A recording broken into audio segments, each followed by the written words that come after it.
পশ্চিমবঙ্গ বাংলা একাডেমির উদ্যোগে শুক্রবার থেকে শিলিগুড়ি কলেজ প্রাঙ্গণে শুরু হলো সাহিত্য উৎসব ও লিটল ম্যাগাজিন মেলা। মেলা চলবে 3 দিন ব্যাপী। শুক্রবার সাহিত্য উৎসব ও লিটল ম্যাগাজিন মেলার উদ্বোধন করেন রাজ্যের উচ্চশিক্ষামন্ত্রী ব্রাত্য বসু। অনুষ্ঠানে উপস্থিত ছিলেন মেয়র গৌতম দেব, কোচবিহারের পৌরপ্রধান রবীন্দ্রনাথ ঘোষ, কবি সুবোধ সরকার, সাহিত্যিক আবুল বাশার, প্রচেত গুপ্ত। মেলায় উত্তরবঙ্গের 8 জেলা থেকে 400 কবি সাহিত্যিক অংশ নিয়েছেন। উদ্বোধনী অনুষ্ঠানে রাজ্যের উচ্চশিক্ষামন্ত্রী ব্রাত্য বসু বলেন, শুধুমাত্র কলকাতা কেন্দ্রিক নয়, ভাষা চর্চা পৌঁছে দিতে হবে জেলায় জেলায়। আমরা সাহিত্য সংস্কৃতি ক্ষেত্রেও আমাদের দর্শন, যে দর্শনের কথা আধিকারিকরা বারবার বলছিলেন, আমরা তাঁর এই ভাবনারই বলতে পারেন আমরা অনুসারী।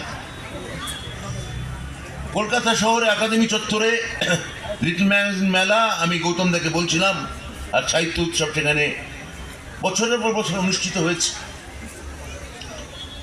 আমরা সেখানে কেবলমাত্র আটকে রাখতে চাইনি। শিলিগুড়ি, জলপাইগুড়ি, কোচবিহার, বালুরঘাট, রায়গঞ্জ এর কবি লেখক সাহিত্যিকদের কাছে পৌঁছতে হবে মহামানবের সেই চত্বরে। আমাদের বিশ্বাস, ওরা কি ওখানে যাবেন না, আমরা যাব তাদের কাছে, আমরা শুনতে চাইবো তাদের লেখা।